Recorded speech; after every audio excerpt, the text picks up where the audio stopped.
Welcome to Success Mantra by Jay Malik. I am JP Malik before you. आज limitation act 1963 से related law of टोर्ट्स, जिसमें मैंने पिछले video में बताया था कि लॉ ऑफ टोर्ट्स क्या होता है। यातना का सिद्धांत। अगर कोई व्यक्ति किसी को जानबूझकर लापरवाही से या स्ट्रिक्ट कंप्लायंस के रूल होते हुए सभी कुछ पालन करते हुए कोई दुर्घटना होती है उसके द्वारा, तो उसको डैमेज की भरपाई करने के लिए ये रूल है। और ये रूल नेचुरल जस्टिस बेस्ड है। इसका एम क्या है?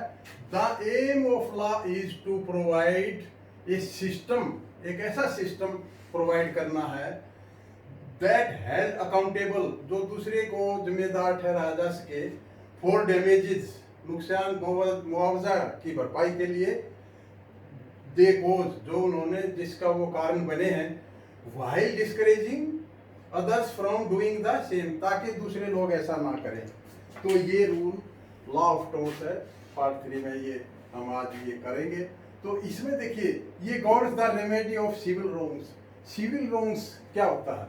एक व्यक्ति गलत कार्यों के लिए जिम्मेदार है, चाहे जानबूझकर किया या लापरवाही से किया गया है, तो उस पीड़ित व्यक्ति को उसके द्वारा जाना देना, ये एक लॉ है, लॉ ऑफ टोर्ट्स कहलाता है। यातना, remedy of civil wrong, civil wrongs का जो उपचार के लिए ये एक नियम बना है, और ये लिमिटेशन एक्ट 1963 से रिलेट करता है।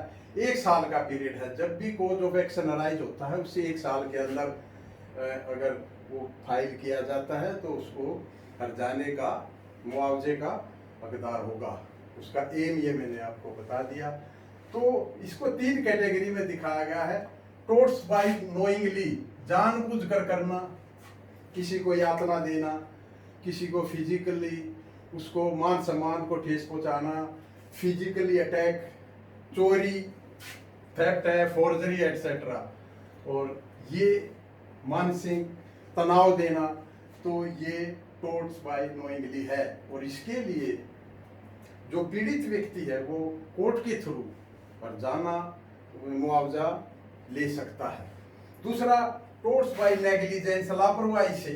अगर लापरवाही से कब होता है?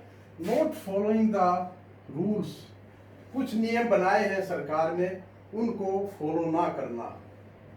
जैसे यातायात के नियम हैं, मोटर साइकिल, पेडेस्ट्रियन, पैदल यात्री के जो चलने के नियम हैं, लिमिट, स्पीड लिमिट के अंतर्गत गाड़ी चलाना, लापरवाही से न चलाना, शराब पीकर न चलाना।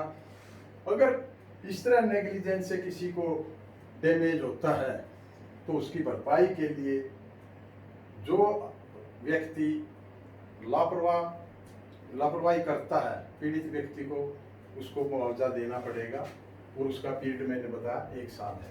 तीसरा, स्ट्रिक्ट लायबिलिटी टोर्ट्स, कुछ सख्त देयता वाली यातनाएं हैं, कुछ ऐसे हैं कि उसमें जानबूझकर भी नहीं किया जाता और लापरवाही से भी नहीं, लेकिन वो स्ट्रिक्ट है। जैसे डिफेक्ट प्रोडक्ट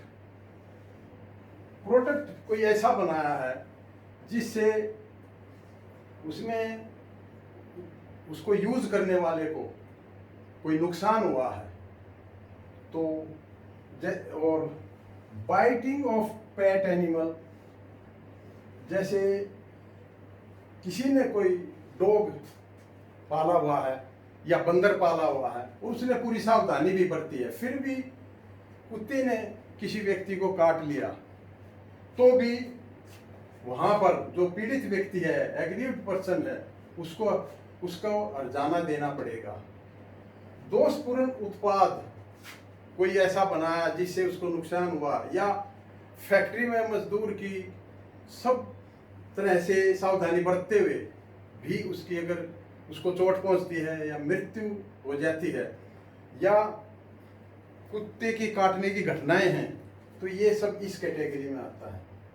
ये बेशक लापरवाही, स्ट्रिक्ट लायबिलिटी है, टोर्ट्स हैं, बेशक इसमें जानबूझकर नहीं किया, लापरवाही नहीं किया, लेकिन फिर भी किसी को नुकसान हुआ है तो उसको हर्जाना देना बनता है, वो अपना हर्जाना कोर्ट के थ्रू ले सकता है।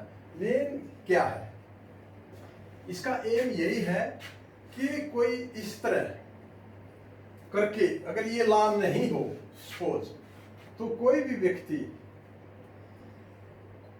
बच जाएगा, उसकी अकाउंटेबिलिटी फिक्स नहीं होगी। इसलिए चाहे जानबूझकर या लापरवाही से या इस कैटेगरी में कोई गलती हुई है, सिविल रॉन्ग्स हैं, तो उनको ये law of torts rule govern करता है और उनको पीड़ित व्यक्ति को अपना हर्जाना देने का अधिकार बनता है। तो ये था limitation act 1963 law of torts. Law of torts मतलब यातनाएं, किसी तरह भी ये पीड़ित ये व्यक्ति को यातनाएं मिली हैं तो उसका वो मुआवजा कोर्ट के थ्रू ले सकता है। तो ये एक नेचुरल जस्टिस बेस है कि कम से कम पीड़ित व्यक्ति को नेचुरल जस्टिस के आधार पर उसको रिलीफ मिले। तो ये था that is all. Thank you, have a nice day.